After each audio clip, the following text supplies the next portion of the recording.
65 quilos molhado. Se bater o vento muito forte, me arrasta, né? Então, vamos supor que hoje eu estou carregando um fardo de 100 quilos, por exemplo, mais pesado que o meu próprio corpo. A minha preocupação é que amanhã esse fardo esteja mais leve, por exemplo, 99 quilos. E depois de amanhã, que esteja mais leve do que amanhã. Então, santificação é esse processo. Quando você começa esse processo com um fardo muito pesado, e à medida que você caminha com o passar do tempo, você vai desgostando desse fardo. A sua preocupação é que esse fardo esteja cada vez mais leve.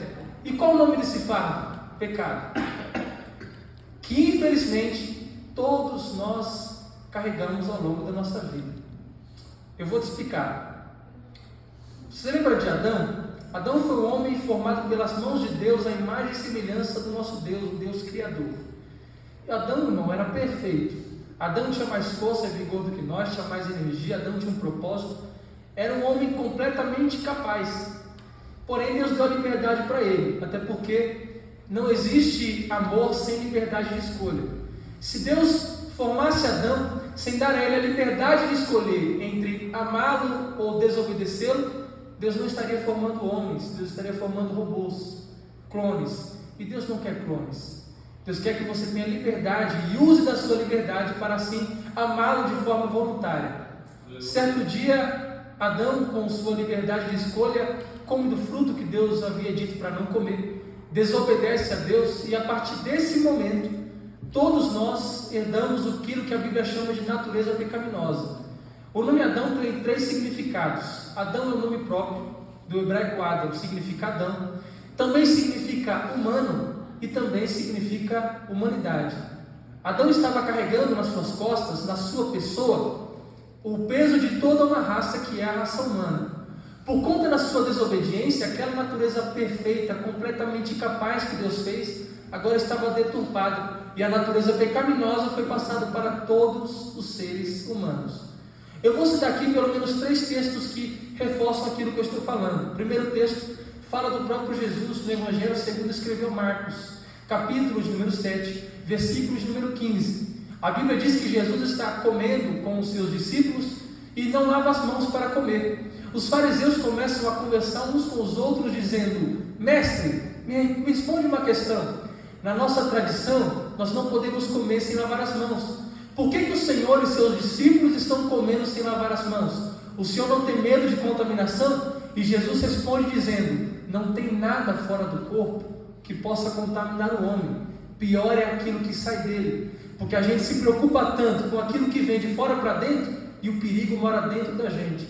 O segundo texto, Romanos capítulo 3, versículo 23, o apóstolo Paulo escreveu: portanto eu vos digo que todos, sem exceção, todos pecaram, por isso estamos destituídos, desligados, desconectados da glória de Deus. O terceiro texto, Romanos capítulo 7, a partir do versículo 15, até marquei esse texto, e faço questão de ler para os irmãos, Romanos capítulo 7, do verso 15 até o verso 19. A minha tradução diz o seguinte, Romanos capítulo 7, verso 15, diz o seguinte: porque o que eu faço não aprovo, pois o que eu quero, isso não faço, mas o que aborreço, isso faço.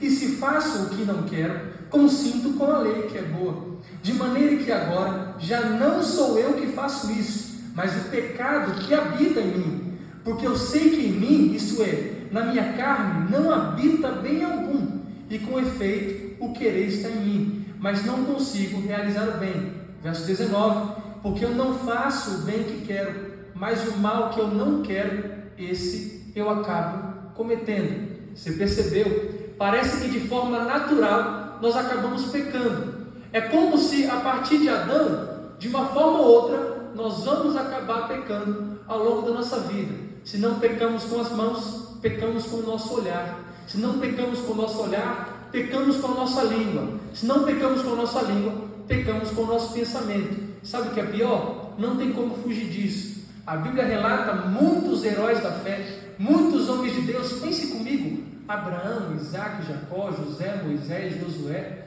Tantos homens de Deus, homens que nos dão exemplo à luz da palavra, mas quando nós meditamos a fundo, todos eles tiveram aquele tal de calcanhar de Aquiles. aquela falha, aquele pecado, já para nos fazer refletir que ninguém é perfeito. Só que eu glorifico tanto a Deus, e tanto a Deus, que no Éden, após o pecado, Deus resolveu punir o homem, a mulher que comeram do fruto, e a serpente que tentou os dois. Deus puniu o homem, a mulher e a serpente. E na punição, eu glorifiquei a Deus ao ler Gênesis capítulo 3. Por quê? Para a serpente, Deus diz o seguinte: já que você foi responsável por fazer com que o homem me desobedecesse, agora você não vai mais andar, vai rastejar sobre o seu ventre todos os dias. E para o homem, com dor você vai comer. Agora você vai ter que trabalhar se você quiser ter o pão sobre a sua mesa. Espinhos e cardos vão nascer a partir do seu pecado. E para a mulher, agora você vai ter dor no seu parto, tá? A serpente, aquela que conversou com você, vai ser sua rival a ferro e fogo, mas pode ficar despreocupada. Por quê? Do seu ventre, mulher, vai sair um que pisará a cabeça da serpente. Deus estava dando garantia para a mulher de que a situação não ficaria desse jeito. É como se Deus falasse o seguinte: agora toda a humanidade é condenada ao pecado. O salário do pecado é a morte, segundo a palavra. É como se Satanás olhasse para a humanidade e caçoasse da nossa cara dizendo: está vendo o que eu fiz? Agora você é obrigado a carregar um peso que eu coloquei nas suas costas. Mas Deus estava dando garantia de que a serpente que nos tentou seria pisada por aquele que saísse do ventre da mulher. Veja comigo, a partir de Gênesis capítulo 3, versículo 15, Jesus é só uma promessa. A partir de Gênesis capítulo 3, Jesus é uma promessa. Jesus é uma palavra, ou melhor, é um verbo. E em João capítulo 1, verso 1, está escrito: no princípio ele era o verbo, e o verbo era Deus, e o verbo estava com Deus. Verso 14 diz: e o verbo habitou entre nós, e vimos a sua glória como primogênito, o unigênito do Pai, de cheio de graça e de verdade. Eu faço uma pergunta aqui para os irmãos me respondam, por favor, com sim ou não. Jesus é Deus, sim ou não? Sim. Jesus é Deus, sim ou não? Sim. Que igreja saudável, parabéns, pastor Bento, glória a Deus. Eu estava imaginando que o povo ficaria dividido, mas parecia um coral dizendo sim, glórias a Deus por isso. Para você que tiver alguma dúvida nessa questão, vou aqui refrescar a sua memória. A Bíblia diz que certo dia Deus aparece para Maria, uma virgem, e diz assim: Maria, Deus, você achou graça aos olhos de Deus, e do seu ventre vai vir o Salvador. Eu imagino Maria dizendo: ué, do meu ventre? O Salvador? Aquele que pisaria a cabeça da serpente? Então ele vai ser homem? Vai sair de você, então vai ser 100% homem. Mas vai ser filho de José? Não, o Espírito Santo vai plantar ele em você. Então quer dizer que ele vai ser homem e também vai ser Deus? É isso aí, Maria. 100% homem e 100% Deus. E qual vai ser o nome dele? Jesus. Então vai ter nome de homem? Mas ele será chamado Emanuel, que traduzido é Deus conosco. Aleluia. Duas naturezas, natureza humana e natureza divina. Eu vou te explicar melhor. Como homem, Jesus jejuou e sentiu fome, mas como Deus, ele disse: eu sou o pão da vida. Como homem, Jesus sentiu sede e pediu de beber, mas como Deus, ele disse: eu sou a fonte das águas. Como homem, no velório de Lázaro, Jesus chorou, mas como Deus, ele também disse: Lázaro, sai para fora. Como homem, Jesus Cristo sentiu cansaço e sentou para descansar na beira do poço em Samaria, mas como Deus, ele disse: vinde a mim, vós que estáis cansados e oprimidos, e eu vos aliviarei. Lance sobre mim o seu fardo. Que fardo? O pecado. Glória a Deus. Glória a Deus. Sabe por quê? Vai ter um dia, como disse o Gabriel aqui, de prestação de conta, e desse dia não tem como escapar. Não tem como escapar desse dia. Todos nós estaremos perante o nosso Criador. Sabe qual é o meu medo? É Deus olhar para mim, ou para nós, olhar com aquele olhar de raio-x que só Deus tem. Porque segundo 1 Samuel, capítulo 7, capítulo 16, verso 7, Deus não vê como um homem vê. Nós vemos aquilo que está diante dos nossos olhos, mas Deus olha para o nosso coração. Então Deus tem uma visão que ninguém mais tem. Meu receio naquele grande dia, Deus olhar para nós e falar assim: você não passa. Por quê? Porque eu vejo um fardo em você, eu vejo um peso em você, e só vai passar aquele que tiver lançado esse fardo no meu filho. Sabe por que eu glorifico a Deus? Porque se você passou por essas portas hoje, você tem uma preocupação junto comigo. Que preocupação? Preocupação não, convicção de que naquele dia o inimigo vai até procurar, vai até fuçar e vai dizer: ué, eu olho para você e não encontro peso nenhum, não encontro fardo nenhum, não encontro acúmulo de pecado nenhum. E você vai dizer: sabe o que é? É o que eu lancei esse fardo sobre o Filho, sobre o primogênito, sobre Jesus. Ele pagou o preço por mim. E Satanás vai dizer: ué, mas você é ser humano, a sua natureza é pecaminosa, é natural que você carregue esse fardo. Desde Adão, todo mundo carregou esse peso. Por que você é diferente? Como Paulo, você vai dizer: eu não vivo mais eu, mas Cristo vive em mim.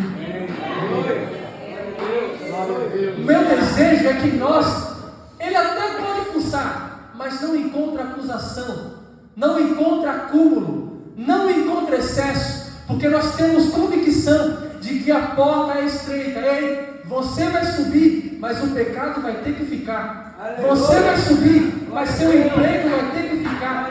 Todo o excesso vai ter que ficar. Todo fardo, todo peso, todo acúmulo vai ter que ficar. E só vai passar quem lançar seu anseio no Filho de Deus. Aleluia. Glória a Deus. Foi para isso que ele veio. Foi para pagar a conta. E não existe evangelho se o Ricardo for cheio de Ricardo. Entenda uma coisa: o evangelho não pode ser eu me governando. O evangelho não pode ser eu cheio dos meus desejos, cheio dos meus excessos. Se for assim, não é evangelho. Porque Jesus Cristo veio para o mundo convicto, sabendo de que ele seria condenado pelos homens, de que ele seria crucificado, de que haveria de passar por isso. E certo dia ele disse o seguinte: aquele, pois, que quiser vir após mim, negue a si mesmo, tome a sua cruz e siga-me. Primeiro conselho de Jesus: aquele que quiser vir após mim, não é forçado. Deus não aceita um amor forçoso. Se você está aqui com medo de faltar no culto e receber cobrança, você não está cultuando a Deus. Mas se você vem aqui voluntário, parabéns, vontade você já tem. Segundo passo: negue a si mesmo, negue seus impulsos, negue suas vontades, negue seus anseios, negue suas preocupações, se esvazie de você. Não existe você se governando para que Jesus também te governe, não. Jesus só vai habitar em você quando você for vazio de si mesmo. Terceiro passo: tome a sua cruz. Porque evangelho não é vida aqui embaixo, evangelho é vida lá em cima. E eu só vivo as coisas de cima quando eu morro aqui embaixo. Eu só vivo o melhor de Deus quando eu me desconecto daquilo que eu considero o melhor para mim. Entenda uma coisa: as coisas de baixo são boas, são ótimas, diga-se de passagem. Quem não quer ter um bom casamento, uma boa casa, um bom emprego, uma boa fartura, não é? Uma boa quantia monetária na sua conta? Quem não quer? Eu anseio por isso todos os dias. E não adianta falar que não, senão eu vou estar mentindo para você.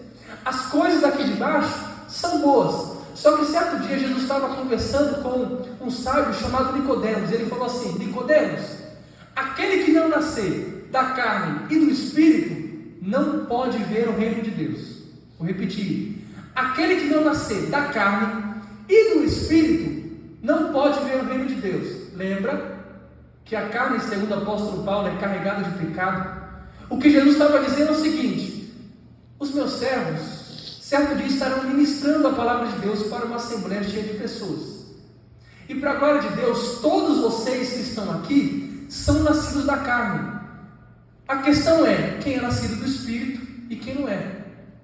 Nascido da carne, irmão, todo mundo é.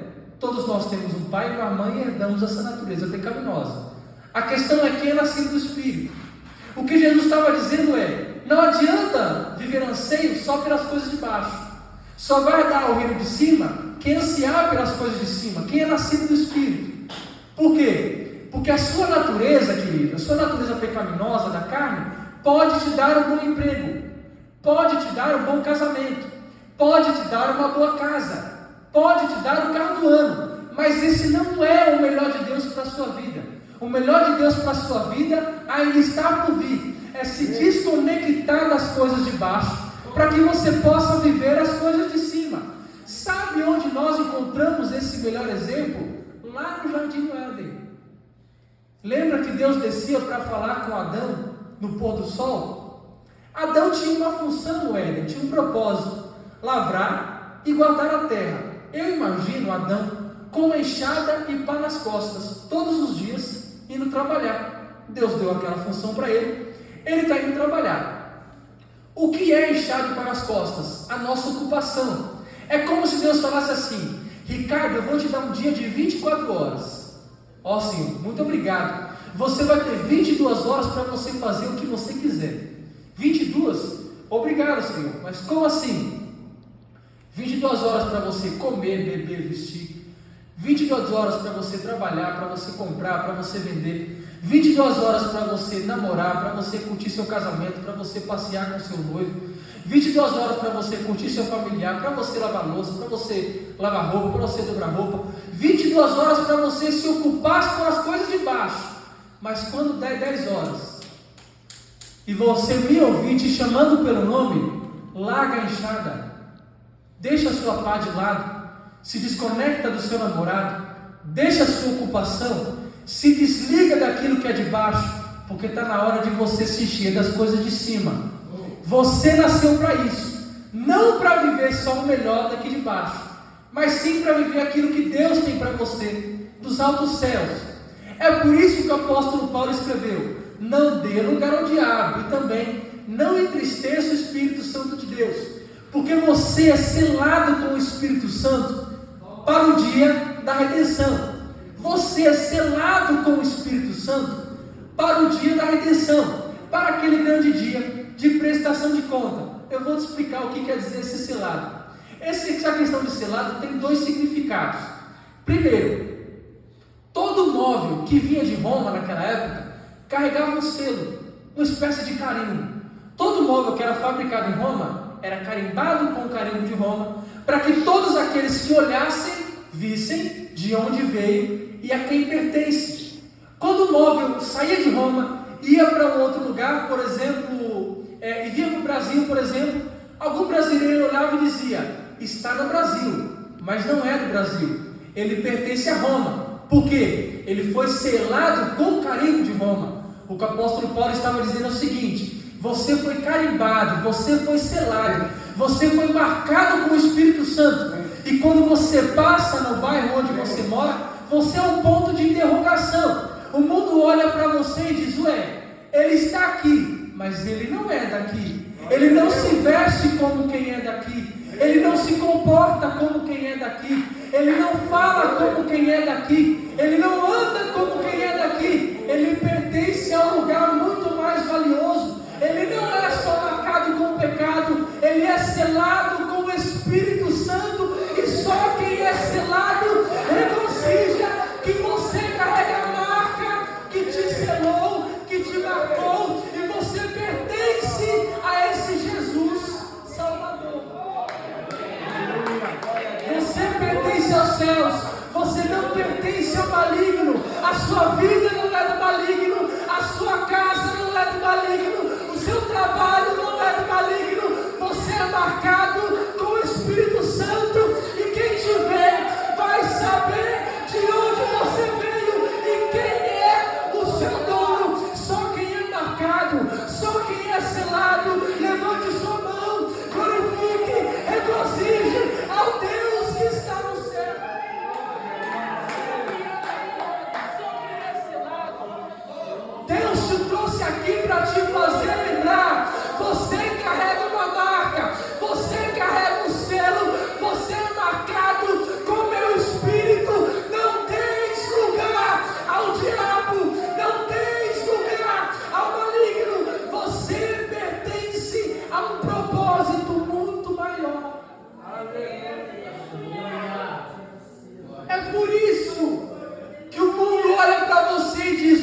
para essa pessoa desistir, mas ela não para.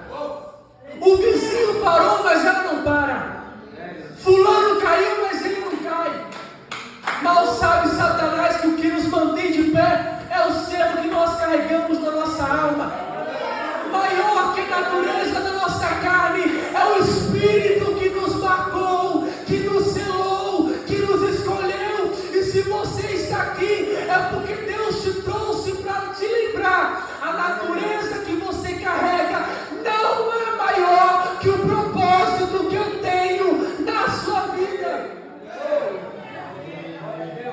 Não se vista como todo mundo, não se comporte como todo mundo, não ande como todo mundo. A lógica do Evangelho é que o mundo olhe para você e vai dizer: tem duas pernas como eu, mas não faz o que eu faço. Tem duas pernas como eu, mas não frequenta o lugar que eu frequento. Deus te trouxe aqui para te dizer: você é diferente.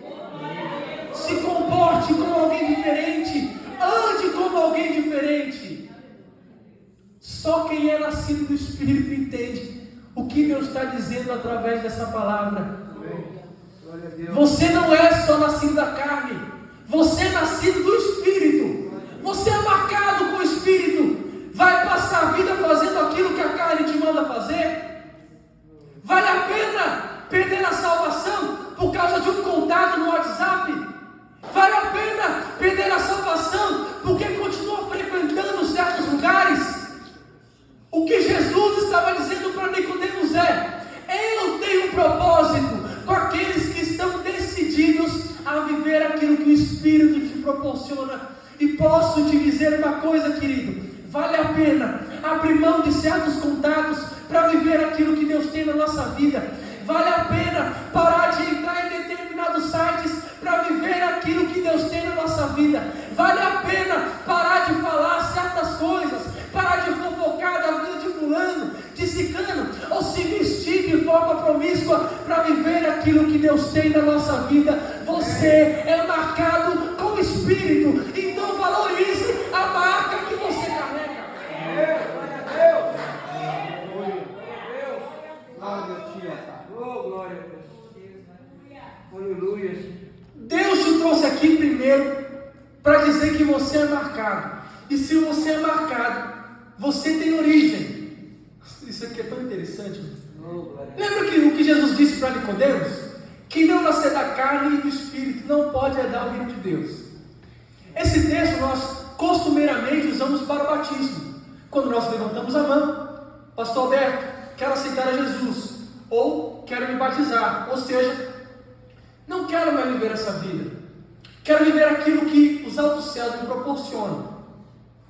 Isso é tão interessante porque Jesus estava falando sobre o batismo e ele conclui para Nicodemo dizendo que quem não nascer da água e do Espírito. Por isso nós usamos a questão do batismo. Veja, na tradição judaica, todo o tanque de batismo, aqui o tanque de batismo fica no alto, né?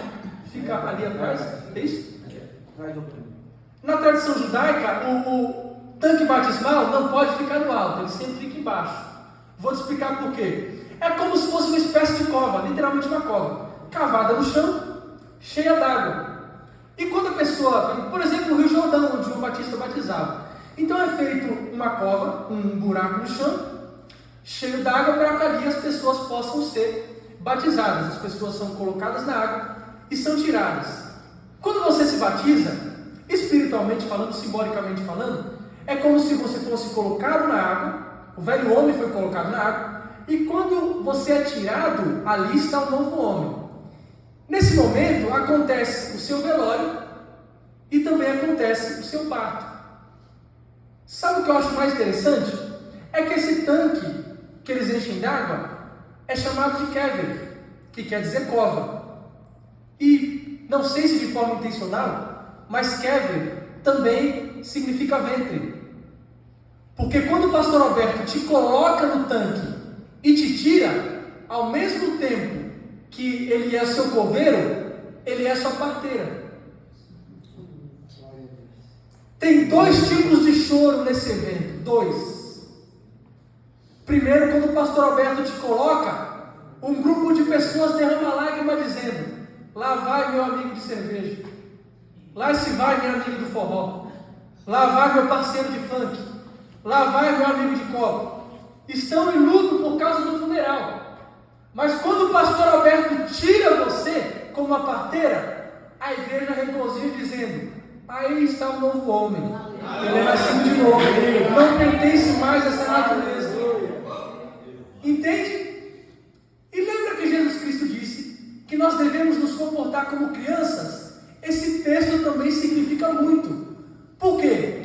Pergunte para um adulto, qual o seu nome, para onde vai, o que faz, o que quer da vida, quais são os seus objetivos. Faça perguntas difíceis. Um adulto convicto vai saber te responder precisamente. E uma criança? Uma criança não. O que separa uma criança de um adulto é que a criança vive na dependência. Aleluia. O adulto responde por si. Jesus Cristo diz o seguinte: eu quero que você seja como uma criança.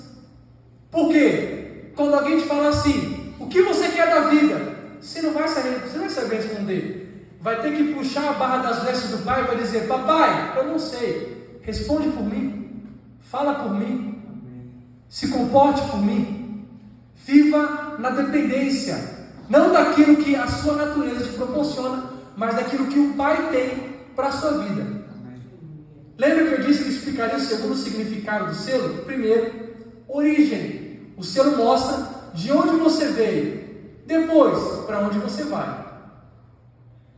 Vou te explicar. Daniel capítulo 6, por exemplo, estou usando esse texto aqui porque o texto diz que Daniel está sendo perseguido por alguns governantes na Babilônia. Eles criam um tratado, e esse tratado só é válido quando o rei Dário carimba com seu anel. Por quê? Porque se o selo nos móveis de Roma mostravam de onde o móvel veio, o selo do anel do rei mostrava para onde vai. Quando o rei escrevia uma carta, essa carta só tinha garantia de onde ia chegar se ela tivesse a marca. Por exemplo, o rei Assuero no livro de Esther e o rei Dário no livro de Daniel. É como se aquela marca, aquele anel, aquele selo fosse uma espécie de garantia. Pertence a mim, então vai chegar ao destino que eu quero. O que Jesus estava dizendo aqui? Você não tem só origem, tá? O selo do Espírito que você carrega mostra também para onde você vai. E só quem carrega esse selo vai poder ter essa experiência. Você não tem só origem, você também tem um destino. E seu destino não é qualquer lugar. Minha pergunta aqui para você é: se Jesus voltasse hoje, como que ele te encontraria? Se Jesus voltasse hoje, estamos num culto, o arrebatamento acontece, como, em que situação Jesus Cristo te encontraria? Podemos nós nos apresentar para Ele de mão vazia? Ou podemos nós sentarmos para cultuar com um destino duvidoso? Não. Nós somos marcados com o Espírito. Somos marcados com o Espírito. Ele nos deu origem e também nos deu um destino. João capítulo 14, ele diz: não se turbe o vosso coração. Credes em Deus e credes também em mim. Na casa de meu pai há muitas moradas. Se assim não for, eu não teria dito. Vou preparar-vos lugar. E quando eu for e vos preparar lugar, eu voltarei e vos levarei para mim mesmo, para que onde eu estiver, estejais vós também. A verdade é que nós não sabemos o dia e nem a hora, mas em breve, se Deus quiser. Em breve, eu espero que em breve, um Deus santo sairá de um lugar santo, virá buscar uma igreja santa, nos levará para um lugar santo. Amém. E lá os anjos cantam: Santo, Santo, Santo é o Senhor dos exércitos. Não sobe quem tiver de qualquer jeito, não sobe quem tiver de qualquer maneira, não sobe quem tiver despercebido. O Espírito que Deus te selou mostra de onde você veio e para onde você vai. É como se existisse uma fila gigante na porta do céu. Pense comigo, uma porta estreita, aquela fila gigante, e tivesse um anjo te examinando para ver se você carregasse esse selo. Você carrega o selo do Espírito? Não carrega, pode ir para o lago de fogo. Você carrega o seu espírito? Carrega, pode entrar, porque a verdade é que para morar lá, Deus não vai olhar para a sua cor da pele, para a sua situação financeira, para como está a sua situação, para como está a sua casa, para como está a sua vida, o que você está enfrentando. Deus pouco se importa com isso. A verdade é que para muitas denominações por aí, eles vão olhar para a sua condição financeira, para como você se veste, para como você se comporta, para a sua classe social, para poder te chamar para a igreja, para poder te evangelizar, para poder te consagrar ao reino. Mas para o reino do céu não é assim. Deus não olha para o que a parte de baixo proporciona. Ele olha se você está disponível para viver aquilo que Ele tem para a sua vida. Então, se você estiver disponível para viver, para ser marcado com esse Espírito, o mundo vai olhar para você e vai dizer: está aqui, mas não pertence a esse lugar. E quando você for para lá, ele vai dizer: ele é marcado com o meu Espírito, ela é marcada com o meu Espírito. Adentrai-vos no meu reino, aqueles que eu vos conheço. Não sei se era aquilo que você queria ouvir, mas imagino que era aquilo que nós precisávamos ouvir. Eu e você somos marcados com o Espírito.